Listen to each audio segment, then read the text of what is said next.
Hi, I'm Barbara. I'm Cheryl. And I'm Naima. We're three Black moms.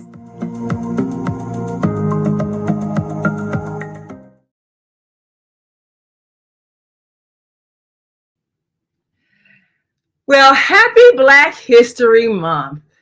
Yes, this is the month, those 28 days, we get to celebrate who we are. Well, as you know, there's a whole lot of talk about our history and who we are, and if we're going to see ourselves going back in time to a culture where we are widely disregarded and disrespected. And there's a lot of fear. Well, today we want to address one of the major things that comes up, which is what happens if we stop teaching history in classrooms? What if they stop allowing Black history to be taught? Well, there's no reason why we shouldn't be teaching our history at home ourselves. That's our responsibility. So today we want to bring you a whole cadre of tools you can use to educate yourself and your family so that they feel enriched by knowing their history. Now, I'm going to bring in my sisters in just a moment. One of the first things that I recommend, and I'll be talking more about this, is that we undo the thought that we didn't do anything and aren't of value to the world. All of us are authors, but in particular, a book that I recommend is this book entitled Slavery, the African American Psychic Trauma. Co-authored by my late husband, Sultan, and I. We had as a mission to change the narrative about who we are and what we've done. And it's more than just a history book. It's a book to remove the fears that we have, the mistaken belief that other people are more powerful than we are. Other people are in control of the world. Other people have the power to decide our worth, and other people can prevent us from becoming our greatest selves. That is a lie. And as has often been talked about, out of all of the people who have come to America, all the immigrants, we, those who descended from the slave experience, have often struggled with trying to raise ourselves up to a level of independence and self-sufficiency and economic power, because in our minds we're still believing that we're controlled by someone greater than ourselves. It's a conditioning that other immigrants don't have. And that's a large part of what we address in the book, Slavery, the African American Psychic Trauma. And of course, I'll be talking about that because it's available on my website, naimalatif.com. But of course, as a well-read person, there are many other books that are referred to in this book. But my sisters, as well-read women, also have many books to recommend.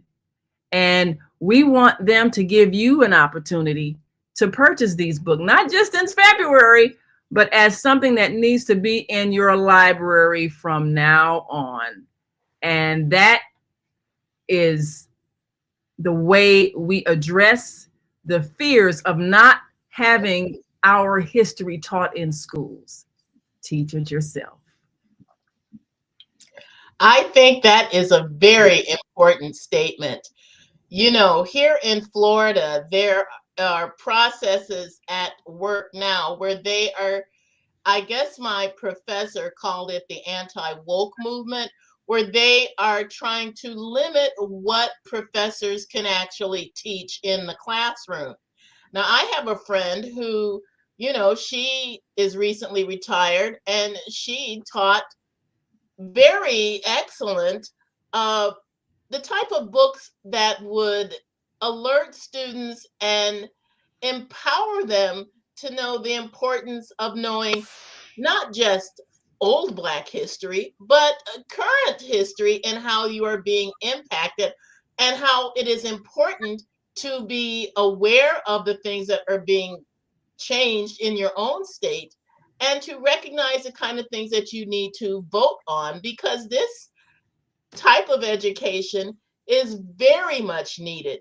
There are so many great books that you can read. And I have a friend from Urban Intellectuals who says we need to get past those same 8 people that we talk about every February. And I think some of my feelings agree with what Morgan Freeman said. He said, why do we have to have a special month? Black history is American history. It should be taught throughout the year.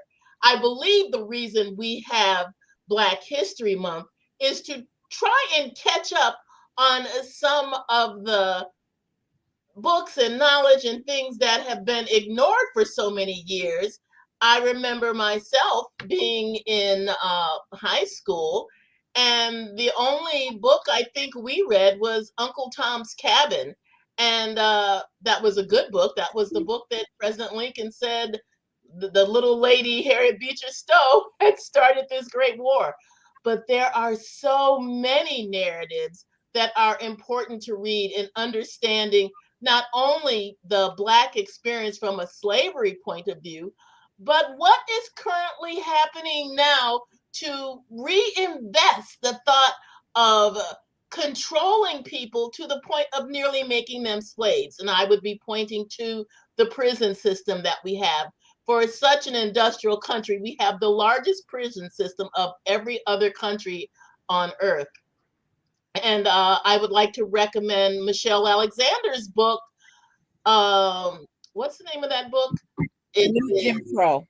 The New Jim Crow. Thank you, Cheryl. And I interviewed Michelle when the book first came out, and she recognized herself that there were a lot of changed language that was really trying to do the same Jim Crow behavior, the same type of discrimination, the same kind of waywardness that was allowed. So now you change the lingo, but you are continuing to do some of the same things. But I think our students of all ages need to be educated, not just because of the slave element, but the brutality of how a lot of the same thought patterns are continued on today, even though Black people have made many, many advancements, but we shouldn't be trying to erase what happened. That's true. Um, I think I think there is so much that is going on now, but even with this new administration, it was going on before. There has always been the school to prison pipeline, which starts putting our children into the carceral system in ages as young as 6 and 7 years old. That is right. And from that point, once they start into the system, their fates have changed. And we have to remember that if we don't know our history, we cannot we cannot make sure that it doesn't happen again. And I'm going to start out with my first book that I'm currently reading. And because this was one of my brushes with greatness, This is Medgar and Merley by Joy Reid. Joyanne Reid is the commentator on MSNBC. She gave these books out at NABJ in Chicago this past summer, National Association of Black Journalists. And she gave selfies. So I had, a chance to, get a picture with her. And I begged her, I whispered, can I please, Zelle you or Cash App you some money for coffee or book for this book? Because she was just giving them out. And she said, absolutely not. And so she's great. But this book tells us all about Medgar Evans and his wife Merley. And it's very well done, but it also addresses a lot of the brutality that happened during Jim Crow, and not just the enslavement of people, but all the things that this country did to make sure that we had no rights, that we remained second-class citizens. And as we go forward, seeing in this new administration all the rollbacks that are trying, we're not going to be the only ones with second-class citizenship, but we do need to know what our history is. I highly, highly recommend this. It's there's a lot of disturbing things in it. I'm I'll say about a third of the way through. And I even put it on my book list for my classes. Now, I'm going to jump on with something else real quick. Although we all have books we're going to want to hold up and show you. This one is this is called Patriarchy Blues.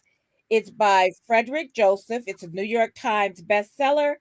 I have been using this as required text for my reporting issues of diversity class. And I have yet to have one student that did not love it. It talks about the patriarchy, and it also talks about a lot of the sexism against Black women, the misogynoir. It talks about his dealing as a Black man, and I could not recommend this book more. I go back, through it every once in a while as I'm getting ready for classes. It's a great read, and he's a great writer. Also follow him on Instagram. He has a Substack. So these are people that are living, breathing parts of our Black experience right now. I urge you to get their books, follow them on social media, keep apprised of what's going on, because we got a whole lot of stuff going down the pike, and we need to be prepared, and we need to educate ourselves, and we need to educate our children. Our dear departed mother gave us a book when we were kids of great Negroes in history, because we were Negroes back then. And so we learned, when the teachers weren't teaching us, we learned about other people other than Martin Luther King, other than Rosa Parks, other than Malcolm X. We learned about inventors and doctors and all kinds of people who had been part of our history. We can do that. And there's much more resources out there. Naima, what are some of your sources that you want to enlighten us with? Well, of course, we agree with all of the books that you've talked about so far, including the new Jim Crow that Barbara mentioned. And there are a lot of authors that are coming forth with books now that are changing the focus of what we consider Black history. And that's one of the things that I want to stress for people who need to help their children see a different image of who we are. And we do have a lot of authors who are doing things such as, autobiographies. They're talking about their ancestry and so forth. But we need to know that we were more than slaves, and that's one of the issues that comes up today when people are angry and they're talking about reparations. A lot of times the issue really has to do with our believing that other people are responsible for our situation, and we need to take responsibility for that situation. Now, there are a couple of books, a number of books that that I've used even in the writing of this book, Psychic Trauma, that I'll talk about some of the reference books that have to do with our knowing our heritage beyond the enslavement, such as They Came Before Columbus. And, you know, there are other books that we need to, yes, we, yes, yeah, we need to know that we are not, our history is not a slave past. We have a very, very, very ancient past that includes the short 300-year slave experience. And it's my desire to not inflict the next generation with that limited view of who we are, because it's crippling. It's very crippling, and it keeps us in a state of anger at people who happen to be white, most of whom really know nothing about what happened, especially if they're Eastern Europeans. They were not even part of the faction of people that were part of the transatlantic slave trade. But there are a couple of books that, yes. Except that they come here and they still reap the benefits of being white, that we do not. They reap the benefits of whiteness, even though they weren't part of the transatlantic slave trade. They did, you know, they're recent immigrants, but because they're white, they're afforded opportunities that are not given to the people that have been here. And that is the whole point of reparations, is to repair the damage that is still being done. Saying that, yeah, go ahead. Saying that we can move beyond the idea of being just descendants of people who were enslaved, because we are the descendants of kings and queens. We are the descendants of people whose the very life in this world started in the motherland. So we can get beyond that, but we do need to know what's going on. We do need to know that we are more than just people who were kidnapped and brutalized.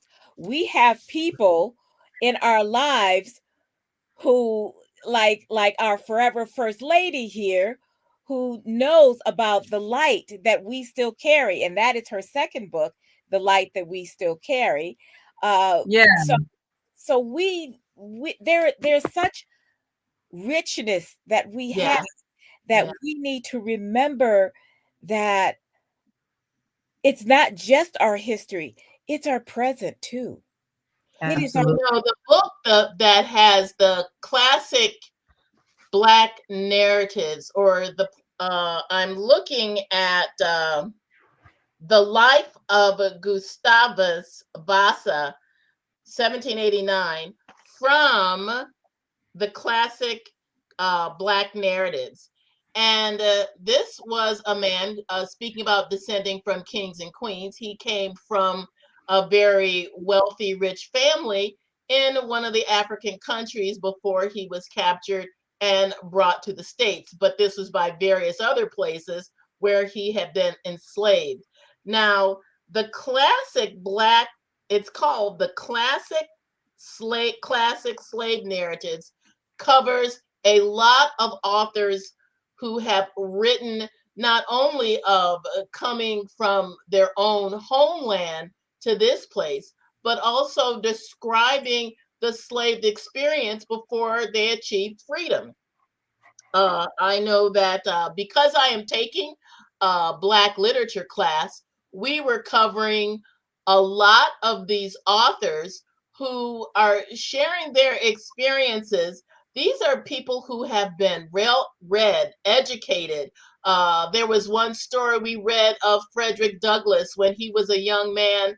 Well, really, he was a child, and he is sharing his story of being taught to read by one of the mistresses that he had, and the husband was against it. When he found his wife teaching Frederick Douglass how to read, she got into trouble, and she, to appease her husband, turned from being this somewhat kind woman who was seeing the few slaves she had as equals. She turned into being more cruel than her husband was at the end of it all. And in our call and response class, the students get a chance to read these different articles, make a statement about them, and then we have a discussion. Some of the other books that we are reading from the classic slave narratives, and these are many authors. There are several volumes of this. This one woman, Harriet Jacobs, she had to use a pseudonym because she would be liable to get into trouble. She wrote the book Slavery from the Point of View of a Girl. And the things that she shares are just heartrending. But just in helping students learn about their own history, it is very important how this impacts young Black and white students on the college level, so that they can have some sort of knowledge. When the teacher asked, and he's naming all these different African American authors who had read any of these, no one had. And he said, I could get into trouble because they don't want us to teach anything that is going to make ourselves look bad. But he says, we're not here to guilt white people whose ancestors may have been wrong and done wrong. We are here to educate people so that they can move forward in the lives that we have right now. And education is power. One of the things we read in one of our Black narratives actually talked about why the slave masters did not want their slaves to read. They were afraid that once you start letting people read and be educated, they see themselves as human beings and they want to aspire more. They don't want somebody telling them what to do when they are a grown person, or beating them for no reason, or treating them like they are a second or third class animal. Well, this is why it's critical for us when we define ourselves to go beyond the slave history, because a lot of that even has crept into our culture and the way we will raise our children, with the idea of you need to be beat into submission so that you won't get punished more severely. And nobody's selling your children, right? So you don't have to beat them down so they don't make massa mad, all of that. But this is, and I'm showing the book that came before Columbus, which was one of the books we use not only in our book Slavery, the African American Psychic Trauma, but this book, When Nations Gather. And this was one that I also assisted Sultan in writing, because it talks about the history of the earth way beyond what our histories teach us, so that we can get a more balanced view of existence, and the fact that we've had civilizations that are thousands and thousands and thousands of years ago and were more advanced than this present civilization, and they basically misuse technology. And the continents of Atlantis and Lemuria, those are not myths, those are actual places. So we're talking about people who people of color, as they say, who lived in these environments. Some of the Native Americans descended from some of those people, you know, Africans descending from the people, and they had in their history stories about the ancient times. And we have on the back the Olmec head that you saw even on the book. They came before Columbus by Ivan Van Sertima, and the whole idea of us realizing that we as a human species, number one, our history is so much farther beyond what our current history will teach. And because we were the creators of greater civilizations and technology, you know, so whoever got the I guess inspiration to do Wakanda, and well, you know, it's partially based on some real truths in terms of a civilization being more technologically advanced than our present one, run by Black people. That's real. So But let me hold up another book here that talks about Great one. the Great Migration, when you had this big change. Really, this is how our family was greatly affected by the major changes that happened when people moved from the South to the North in search of freedom, opportunities, yes, a new life, you know. It's a great one. That you know, I've read that one. Also, Isabel Wilkerson's Caste is monument. Yes, Read that one. that That's is very good. talks about the caste system in India, but the caste system that is here in America. So yeah. So that's also one that's on my list. Now here's another one that you had recommended, Cheryl, also talking about current people, and Viola Davis, who we know from Woman King, you know, and that was a powerful movie, which she portrayed a woman in the, what was it, the Dahomey kingdom, where they had the women. A true story, a true based on a true, yes. Yeah, in that movie, yeah. But she's such a powerful actress, and she has such a story. And I think when you read autobiographical books, you develop so much more appreciation for that person and what they have gone through. And so when we see ourselves as people who have overcome, because we have such a rich history of achievement, we can instill that thought in our children. Not that they have to worry about whether, you know, white people or Asian people or any other people are going to approve of them. Nobody needs to approve of you. You're already great. That's who you are. The Creator made you great. Already enough. You're already enough. And that's the kind of, that's what we want to instill in our children in Black history, not being afraid or angry or feeling like, you know, we can't achieve anything until white people decide we're equal. Nobody decides you're equal. You are already magnificent. You are already enough. So I think that it depends a lot on your environment and what people that you are around that don't recognize the importance and the great contributions. My former professor, Romeo B. Garrett, actually wrote 2 books called Famous First Negroes. I think, yeah, because we were Negroes. But these books both talk about, it gives the history and the biographies of famous African Americans and Black people who were not, who were Americans, who were Black, but not necessarily from Africa. But they did many achievements in terms to a lot of things that they had contributed to society, different inventions that they had. Some of these people had some of their inventions stolen from them. Very many. But yes, absolutely. I really liked was during the time when I was interviewing the original Power Rangers, I was impressed with how they felt you can do anything that you want to do. You can be anything you want to do, and any kind of career that you want to pursue.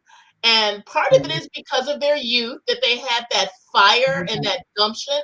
But I think it was also because of the environment that they were raised in.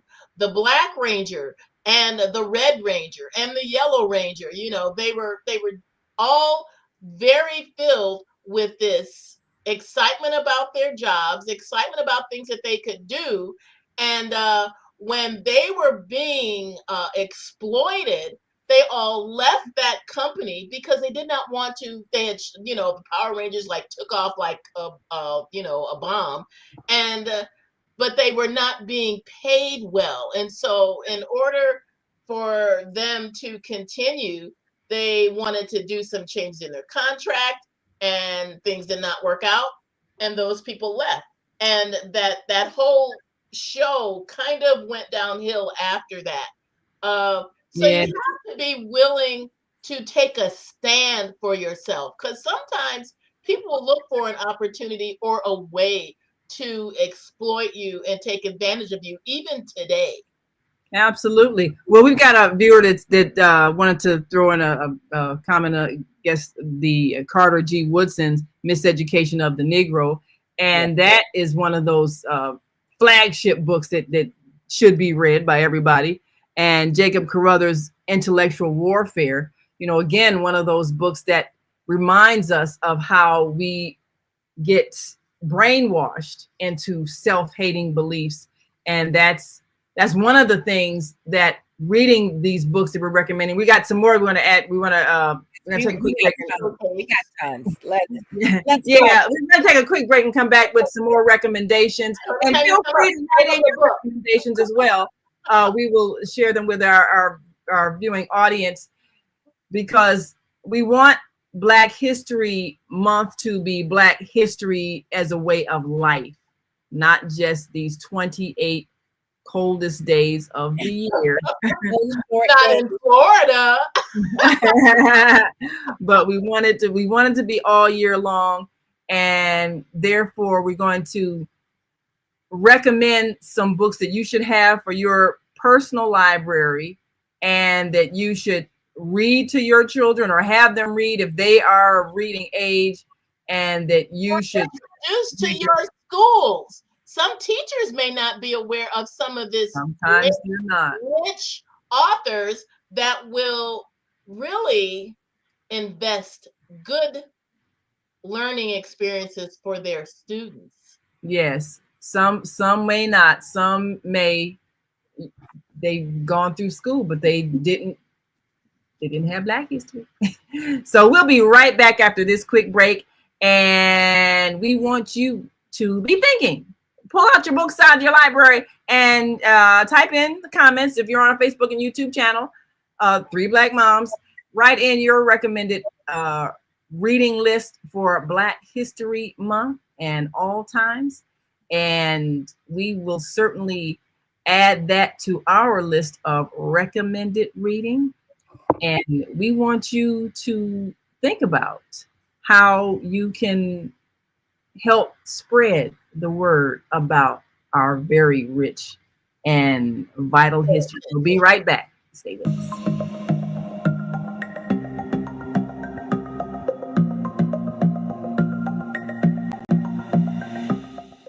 Hi, I'm Barbara. I'm Cheryl. And I'm Naima. We're Three Black Moms. And in case you didn't notice the resemblance, we're also three sisters. We're going to be coming to you every week, sharing our successes and our mistakes as we navigate our lives as moms, wives, sisters, daughters, and of course, Black women in today's world. We'll talk about it all: race, politics, religion, economics, culture, and we'll take a look at everything from whether or not to use corporal punishment to how do you teach your children about sex.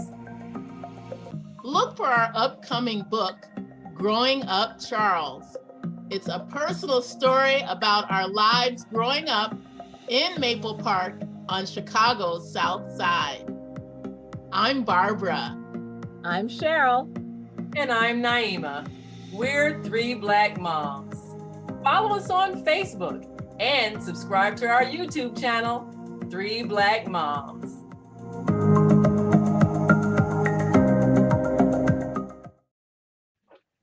Yes. I got another one because Barbara sent us this book. I want to make sure that I'm where you all can read it. This is Three Girls from Bronzeville. A uniquely American memoir of race, fate, and sisterhood by Dawn Turner. Barbara, I love this book. I could not put it down. Yeah. It's an amazing book.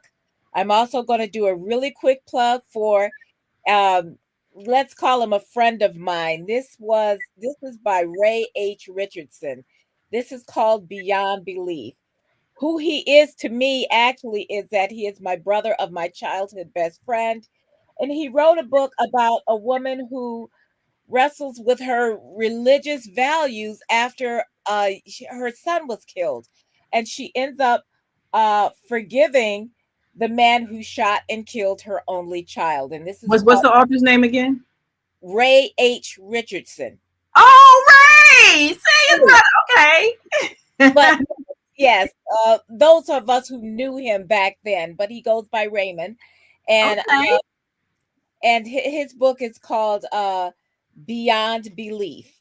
And so I want to give him a quick plug there for people who might be looking for stories of redemption. Yeah, make sure you get him get me his information. I want to have him on a show and hook him up with our next week's guest, who's going to be Asada, who she produces the Soulful Chicago Book Fair, and this is a whole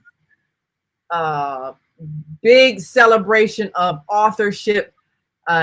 She does it, 3 times a year, usually, and in summertime, it's a major 3-block long display of authors. They come in from literally all over the country and even overseas, some of them, for this book fair. But we're going to have her on next week to talk about some of those authors. I want to connect him with her and also have him on a show to talk about his book as well. And that book you mentioned about the Brownsville, of course, as you know, we're coming out with our book, Growing Up Charles. But I think having people tell their story, because I'm seeing a lot of the similarities, even with that story, even our story with Michelle's book, Becoming. Yeah. The Chicago South Side experience. I think it's a beautiful experience. And I think that one of the things we get to show is the family, I guess whether you call it working class, middle class, whatever.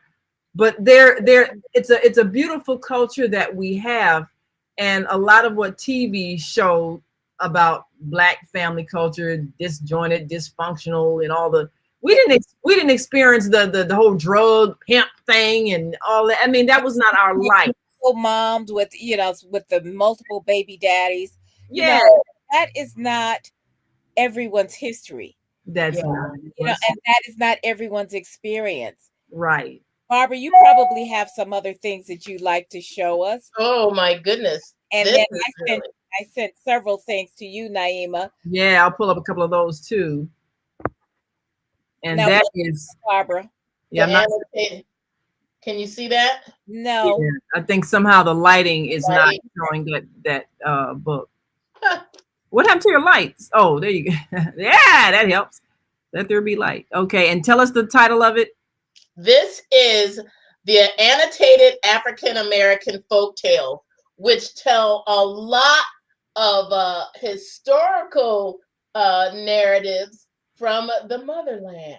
Yes. And some of these stories, it's like you read this and you said, like, this is like the Cinderella story, or this is like, the Lady and the Tiger stories. A lot of these things have come from the folktales out of a lot of old stories that were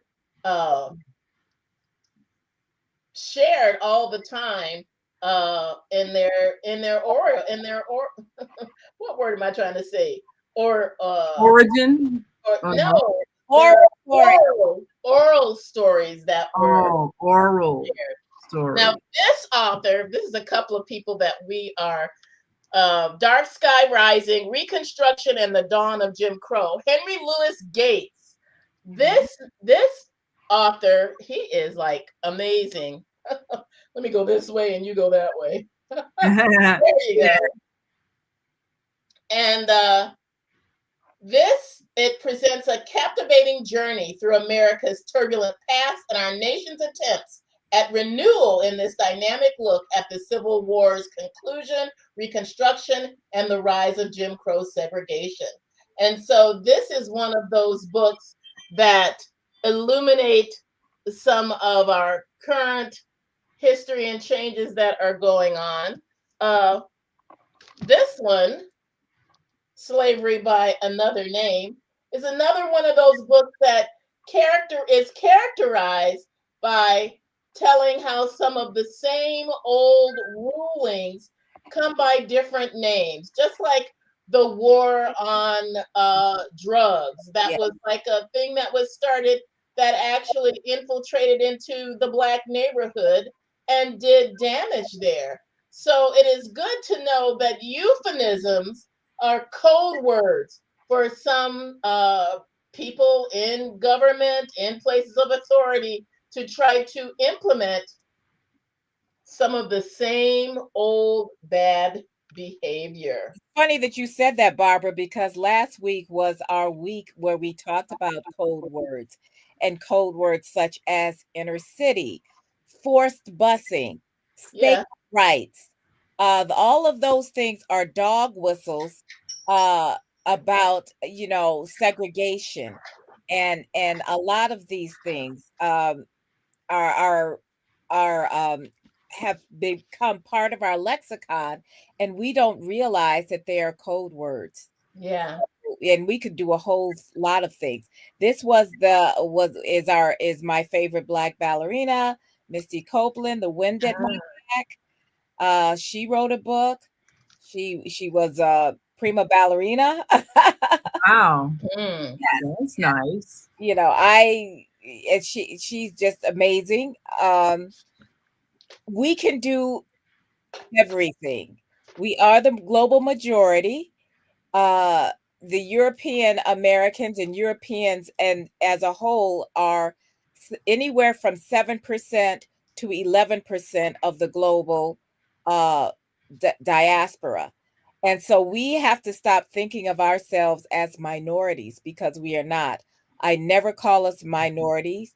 I don't use the majority minority because that makes no sense. No, that's the stupidest thing. And It's like it's a way of people still trying to make you say Well, that you're it's small. supposed to be disparaging when It you. is. We do not call ourselves minorities. We call ourselves the global majority, because that's what we are. What else? One of the other books that I think I gave you, if you can pull that up, is Jemele Hills. She's a sports writer, sports commentator. She was on ESPN. She did a book. She's a Detroit native, and she wrote a book called Uphill. If you see that up, I'm gonna pull it up in a moment. Yeah, let me. And she's an amazing writer herself. This is also very contemporary. She's actually younger than me. Of course, everyone is. And we have that 1 degree of separation. One of her co-hosts, she was on a show with Michael Smith, who used to work for the Globe when I did. So we have that 1 degree of separation, even though I've never met her. I highly recommend her book. And I've had people who have read her book who've taken inspiration from her book, both males and females, because she also came up from a kind of a tough life, tough upbringing, but she has thrived. She's very talented. She's strong. She's opinionated. And her book is Uphill. That's it. So please. There you go. Go and. It looks familiar. Yes, when you see these books and you hear of these books, I get a lot of things from Amazon. I'm sorry to say, I'm trying not to. If you can find it in Goodreads store, yeah, Goodreads is good. Any independent bookstore, we have to keep those because some of the big ones have even been kind of pushed out. But read books like this one. Read book like my friend Ray's books. Read Dawn Turner's book. Read these books. Frederick Joseph's books. Several. He was a best-selling author for The Black Friend, which is also very good. And better than we found it is his last one that he did, which is a series of essays that he did with his wife. So there's so much to read, and these are really inspiring books. They They're inspiring are. because They show the triumph of perseverance.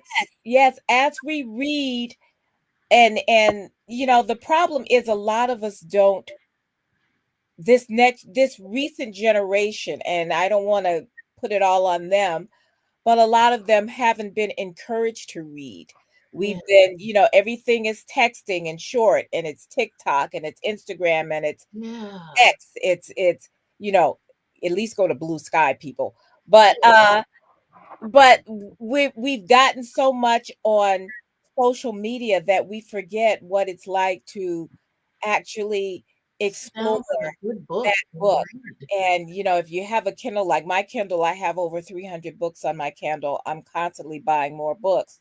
But you can also use the Kindle at your library, at your local library. It doesn't have to be expensive. If you don't want to, or you don't have that money, go to your local library and ask for the book. Yeah, We you can order it. They will bring it in if they're not carrying it. Don't have Yeah, it. that is true. One thing probably our next week's guest is going to point out, Asada always says that even though we think this generation isn't reading or writing, they're actually doing even more reading and writing, even because their phone is, they're constantly texting, they're constantly reading, they're constantly, so they really do have a communication system. We just need to perhaps recognize that it's an evolving system. Just like you mentioned, Cheryl, you have a lot of your books on Kindle. I download a lot of books that I buy on Amazon and so forth. I'm making sure that Psychic Trauma is digitally available with the digital audio book and all that, because this is the way that people are getting information. So it's okay if you don't always have a hard copy. Yeah. That's exactly People will right. still, they will listen to it. They will read it on a cell phone. The thing is to get the knowledge, get the information, and this is why we should never panic if someone says, well, we're not going to allow that to be taught in our schools, because a smart person can, they can. I am so sorry. It's for you. Well, now, there is, I know this is going to sound funny, but there is a book, a thick book called Black History for Dummies. If you didn't know that they could come up with another dummy book, but it has a lot of historical facts. It has lists of authors. It has lists of accomplishments of Black Americans. And it's also very basic. Like, it will tell you the very basic thing. It even has a chapter on racial slurs, how they came about. Yes. So it's a lot. It's the kind of stuff that if you are completely ignorant, you could learn a lot. Yeah. I think that those kind of books also help people who might not have been with Black people, because we all went to schools that were like predominantly white, and might have been someone's first Black, and that kind of thing. So a lot of times people just really don't know. So you can't get angry at them if they say something that you know is inappropriate, because they don't know. Angry and they don't know, but we also have got to stop doing the emotional labor for other people. White people have to take the initiative if they want to know. Stop asking us to do the work for you. There's plenty of resources out there. There are plenty of books you can read. There's plenty of lectures you can attend, and pay the money for people. But don't ask your Black acquaintances, co-workers, friends to do the work for you. That's kind of up to you. And so, go on and pick up a book that says, Black History for Dummies. Go on and pick up, Caste, The New Jim Crow, The End of Policing, which is by Alex Batali. I mean, there's all kinds of books that are out there. And when the whole thing happened with George Floyd being murdered, you know, and the Black Lives Matter protests came out all over this world, people for a short time wanted to do that work. They wanted to have that reckoning. That reckoning didn't last long because people got tired. You know, just like everybody wanted you know, the VP to be the next president. And then when she wasn't, they wanted to just slap on a blue bracelet, but they didn't want to do the emotional work. They wanted to be, you know, made to feel better. And we can't just sit around and wait for people to feel better. We can't worry about people being uncomfortable and trying to make people feel good about themselves, about being one of the good ones or whatever that's supposed to mean. You have to be willing to go out and do the work yourself. Don't ask your Black friends about, oh, well, is this wrong or is that wrong? Go, you know what? Google for right now is still free. Well, you know, we got a couple of comments from some viewers. Yes, that is right. Says, is that Bronzeville in Chicago? Yeah, that's in Chicago. That book. Yes, you can hold it up again if you want. Where's my book? Oh yeah, sure. Yes, yes. And this is Dawn Turner. Barbara, what's your book? This is Zora Neale Hurston. Your Eyes Were Watching God? Yes, this is an excellent book. We just started reading this in my Black literature class. I just finished that book. I've seen that around the house so much. Give us a brief synopsis of what that's about, because I've seen that book so much, but I haven't had a chance to read it yet. Well, this is the thing. It's a classic. And I finally said, you know, everybody talks about this book. And I got to tell you, the first part of the book, when I read it, it was like the first 11% of it was people talking about the book. And I just got past all of that because I wanted to read the book. Everybody giving their opinions on it. So it's about a woman and her life. She as a woman in the Deep South, actually, her marriages, how she has managed to triumph. She is married off to someone by her grandmother the first time. She leaves him, goes with someone else who becomes, you know, very rich, but he wants to kind of dim her light. And then she goes and she marries someone else. And so a lot of bad relationships in her life. It's not even that. It is about her triumphs over the yeah. You know, because it is obviously post enslavement, but it is like during the Jim Crow era. Yeah. Yeah, those kind of stories. A lot of people have problems with it, but you have to hear that in your voice, in your head. You have to hear. It's like when you hear accents, people with accents. You have to start listening in that voice so that you can understand. It's very, very good. It's very compelling. Yeah, that's one that I've heard recommended a lot. And we have Norman Richmond checking in from Toronto. Norman, tell us, you know, maybe some of your, matter of fact, I'd be interested to know in Canada, what is the view of Black history? Because, you know, a lot of us escaped to Canada, and I know there's a large Black community in Canada. You know, what is the teaching when it comes to when it comes to our history? And then Joanna B says, hello, Queen. Hey, how are you? Thanks for watching. Give us your Black history book recommendations. And then we've got Vera, who says, I was blessed enough to be in a segregated neighborhood in the 50s. I still don't know as much as I want to about the Black experience. Love of reading and learning has helped to keep me informed. Thank you, Vera. Yes, that's one of the things that I highly recommend.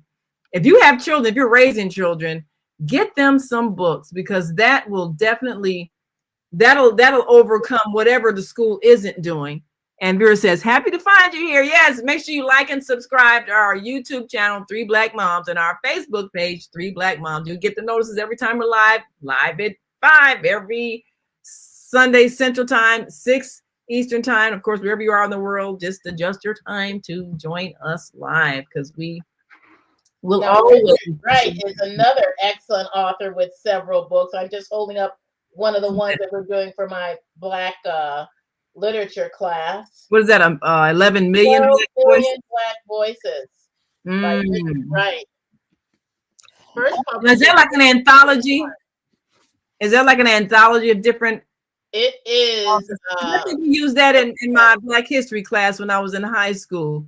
I think nice. you had the We used to have those books around, and some of the things I actually added Maya Angelou's I Know Why the Bird Sings. I got the whole volume set of all. I do too. All of her books. I do not, but I added that one. And Black Boy by Richard Wright is one. Yeah. Now those are books that I read. I remember. Some of those are classics that we have forgotten about, but read them. I mean, we books don't go out of style. They don't. They never do. And they are timeless in a way, even though you could say, oh, this is dated, that happened a long time ago. There are so many parallels right now, and there always will be. History rhymes. It doesn't just repeat itself. It also rhymes. Yes. So we also need to look at some of those books that we read way back when, or maybe we never did, and look at some of those authors. One of the things that impressed me when I was in Paris with Lavinia, we were on the train and people were reading books. There was no one on their phone. I was like, wow, people still read books on trains. Yeah. That was interesting. Now, when I was in, where were we going? I think, Korea. Everybody was on their phone. I was kind of noticing that because I'm like, okay, I don't see any newspapers, but everybody's on their phone. Everyone's on their phone when I'm on the train here too. Everyone's on their phone. So that is an interesting. But reading is reading though. So regardless of what the form is, at least we read a book. Some of my students, they will get the audio book because they ask, well, can I get the audio book? I said, that's fine. But just know that when, if I'm making a reference to something, tell you to read such and such a chapter in Patriarchy Blues, you got to find it on your audio. But you're more than welcome to read it. And sometimes when they have their book projects, they'll get the audio. And I said, that's fine. Reading's reading. However you get the information, it's fine by me. I liked checking out books from the library and getting the audio version and then hearing the author's voice while I was reading the book. Yeah. Mama really enjoyed when you all would be reading. What was that book, The Help, that you got? Yeah. And then and because you read part of it, and then when Lavinia came, she read part of it. And then when the kid came, she read part of it. So Mom actually heard it in all of our voices. And then when I read it, I would change my voice and do a different voice of all the characters. So she, of course, really enjoyed that too, because I had a chance to do voices, like what's his name, Robin Williams, when he was. I know, I do voices, doing all the voices. So we read her that book, The Help. So, but it's really, the whole thing is to live vicariously through someone else when you read their story. And so whether you get the audio, whether you have it on your phone, whether you have the paperback version, whatever it is, have books on your shelf, have reading material so that your children will be early on introduced to books. I think the first autobiography I read, not just reading to them, but let them catch you reading it. Yes, make it a part of your household culture. The first autobiography I read was Yes, I Can by Sammy Davis Jr. I think I was like 8 years old. Oh, yes, I remember that. A great one. And at that point, I decided at some time in my life I was going to write an autobiography. Of course, after I got about 30, 35, I said, oh, my life is so boring. I don't have anything to write about. But now, I do have an autobiographical book, and then I've got the ones we're doing. So you never know how your life is going to go and how you might find it interesting. Somebody wrote about, several people have written about being, growing up in Chicago on the South Side. So that is a point of interest. So everybody has a book in them, and everybody should find Invest their in own that. story and write your story. But most important, read the others, read the stories, read your Black history, and be proud of who you are, because we have done some phenomenal things. So I think we have made this hour go really fast. And thanks to all of those who chimed in and gave us their thoughts. Last comments before we go. Last 30 seconds before we go. Anybody? Read. Read the autobiography of Malcolm X. Oh, yeah. Yes. The autobiographies I read, first was Yes, I Can. Then I Know Why the Caged Bird Sings. And I think I read that I was like 10. And then when I was 12, I read Malcolm X. Those 3 books made me know one day I want to write an autobiography. And so we're And doing I it. know we've seen the movie, but read the book Roots. Oh, yeah, that's another one too. So Yeah, yeah. Alex Haley. I even got a chance to interview him before he died. Yes. In And our university. that story changed this whole nation. So you never know. Yeah. Anyway, we will be back next week with our guest, Assata, who is the founder and organizer of the Soulful Chicago Book Fair, as we continue to celebrate Black history. So until next week, I'm Naima. I'm Cheryl.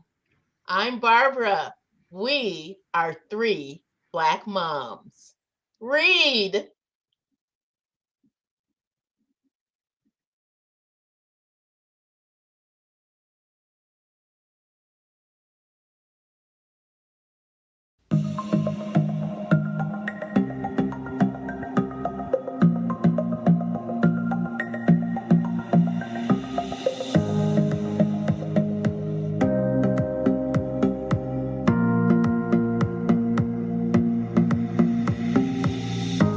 Hi, I'm Barbara.